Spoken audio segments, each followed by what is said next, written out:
اینو که میبینید بهش میگن کوبیده دو پیازه. تا حالا خوردی؟ بعید میدونم، خودم من بار دارم میزنمش. نمیریزه، سیخ گرفتن نیازی نداره، پختنش هم خیلی راحته. اصلا مهمتر اقتصادی، جو میده برای شب یلدا. برو آموزشش رو با هم ببینیم. برو بریم. دوست گلم سلام، به کانال آشپزی خودت خوش اومدی. امشب قراره به اتفاق هم یه سینی کباب کوبیده منحصر به فرد درست کنیم که نیازی به سیخ هم نداره. برای کباب کوبیده اقتصادی امشب من 500 گرم گوشت چرخ کرده مخلوط سردست گوساله و قلبه‌گاه گوسفند انتخاب کردم. به همراه 3 تا پیاز که آبش رو هم نمیخوام بگیرم. امشب میخوام به راحت ترین کوبیده عمرت آموزش بدم که اگه بخوایم نمیریزه. خیلی مهمه ها. حالا من 3 تا پیاز دارم. کوبیده امشب اون یه مقدار پر پیاز هستش. یعنی من از اون قاعده حتما بایستی 300 گرم 250 گرم استفاده کنیم استفاده نمی کنم. دلیلش هم اینه که نیازی به سیخ نداریم که بخواد بریزه یا شل بشه. خیالاتون راحت. من گوشتم و برای چرخ دوم گذاشتم داخل فریزر. میبینید؟ وقتی که یه ذره سفت باشه خیلی راحت تر چرخ گوشت اینو چرخش کنه. اما اگر فشار بدم میبینید باز میشه. اما خنک هستش. این عمل باعث میشه که به چرخ گوشت شما توی خونه هیچ فشاری نیاد موقع چرخ کردن.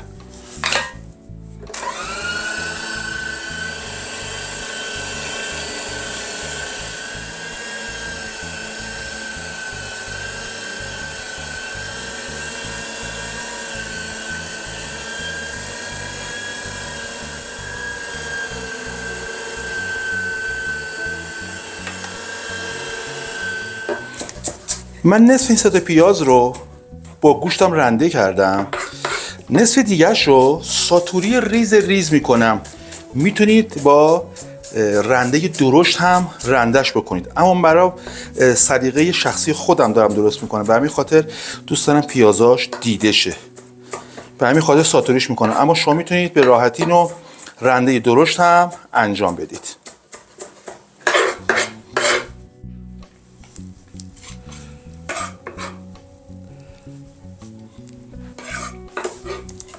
دو قاشق چایخوری یا حدود 10 گرم بهش نمک میزنم. حدود 1 گرم فلفل سیاه. 1 قاشق غذاخوری هم زعفرون. حالا حسابی ورز و ماساژ تا مواد به خورد هم برن.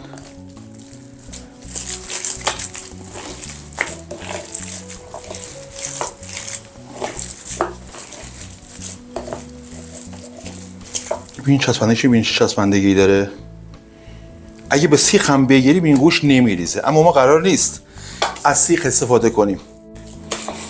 500 گرم گوشت چرخ کرده داشتیم به همراه حدود 300 تا 350 گرم هم پیاز که نصفش رو با گوشت چرخ کردیم و نصفش رو ساتوری ریز کردیم. دقت کنید اگر کباب می‌خواستید به سیخ بگیرید اصلا پیاز ساتوری بهش اضافه نکنید. حتما باید رنده بشه حتما.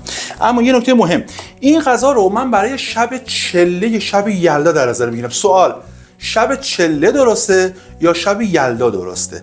اینو برام کامنت کنین جوابشو. با توجه به اینکه یکی از مراسمات قدیم سنتی ما ایرانی‌ها هست، چله درسته یا یلدا درسته؟ میتونه 500,000 تومان برای 5 نفر کباب کوبیده مجلسی درست بکنیم. جواب سوال فراموش نشه. یه مشامبا فریزر رو بردارید به این شکل باز کنید. روی تخته کاری یا آب بریزید یک کم روغن که وقتی که مشامبا رو میذاریم روش فیکس بشه و تکون نخوره مشامبامون. حالا روی این مشامبا مجددا دوباره یک کمی یا باز روغن یا آب روش اسپری کنید. بعد به این شکل قشنگ همه جای سطح مشامبا یا نایلونتون رو چرب یا خیس کنید. حالا من تقریبا نصف گوشتم رو حدود 300 تا 350 گرم برای میذارم روی مشامبایی که از قبل آماده کردم. حالا یه مشامبای دیگه میارم و اینجوری میکشم روش. مماس مشامبای قبلی هم تراس. حالا با دستم اینو قشنگ پهنش میکنم.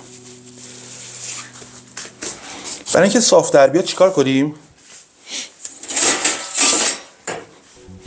من یه سیخو میذارم اینجا که حدم مشخص شه. حالا سیخو به این شکل میذارم.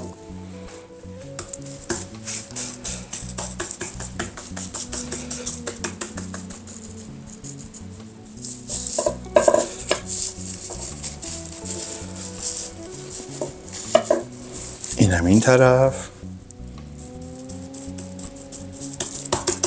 سعی کنید باش بازی کنید تا یه سطح بشه و ضخامت همه جا به یه شکل و یه اندازه باشه.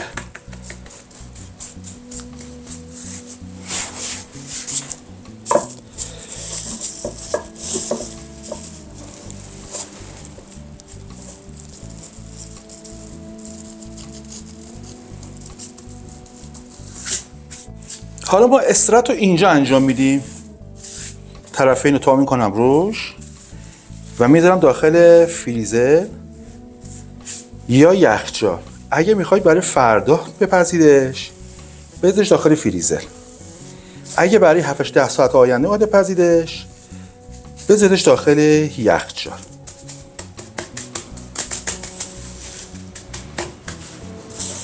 خب این یکیش.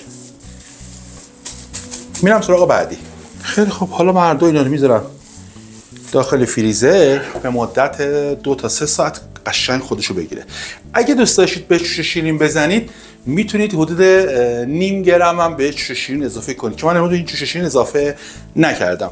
اما شما اگه دوست داشتید مختارید و خیلی خوشمزه‌اش میکنه. بریم 2 ساعت بعد برای پخت این کباب خیلی خوشمزه و خاص که قراره به سیخ هم نگیریمش اصلا برگردیم بیاریم. خب من گذاشتم با یک کوبیدم داخل فریزر تقریبا 2 ساعت موند و قشنگ خودش گرفت، یعنی استراحتش داخل فریزر انجام داد. یه چیزی فراموش کردم بهتون بگم اینه که شما وقتی که هنوز پوست نرمه با پشت یه چاقو میتونید خط بندازید روش که بعد از سوخت به راحتی جدا بشه. حالا میخواید 2 تیکش کنید، 3 تیکش کنید، 4 تیکش کنید، میتونید برش بزنید و موقع وقتی فریز میشه به راحتی بعد از سوخت جدا میشه. حالا کاری که باید انجام بدیم، سیخ نیاز نداریم، یه توریه بردارید به همین راحتی. حالا اینو براشون میگردونم، از داخل مشنبایی که وکیوم کرده بودیم خارجش میکنیم. حالا اینو سعی میکنیم به ترتیب از همین پایین بخوریمشون روی توری بکشه. این هم کارش کنید ازش. یکیش فقط جا میشه، اینو برش بزنم و فقط یکیشو برمیدارم. میبینید کار باش خیلی راحته. حتی میتونید فریزش بکنید و یه هفته بعد 10 روز بعد هم استفادهش بکنید.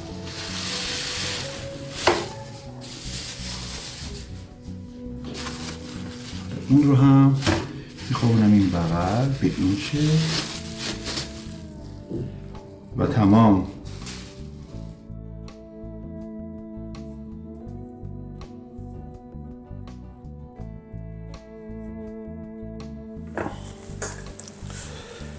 و زامنش رو بزنید.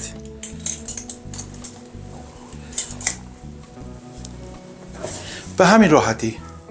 کار بعدی که باید انجام بدیم زغال و پختنش هستش.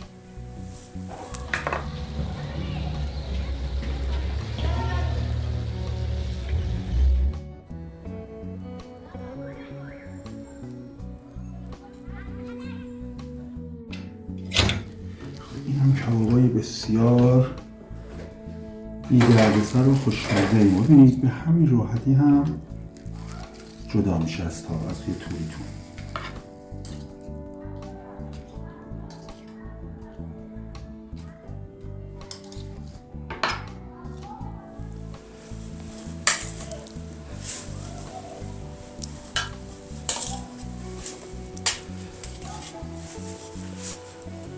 شما میتونید با 500 گرم گوشت چرخ کرده به همراه 300 گرم پیازی که بهش اضافه کردیم طی 2 مرحله حدود تقریبا 750 تا 800 گرم مایه کوبیده دارید که به راحتی میتونید با 500,000 تومان برای 4 تا 5 نفر کوبیده درست بکنید و شب یلدا لذت ببرید. پیشاپیش یلدا به همه شما عزیزان مبارک. اگه خوشت اومد ممنون میشم که کامنت برام بذاری، منو به دوستات معرفی بکن. تا آموزش بعد، خدا حافظ.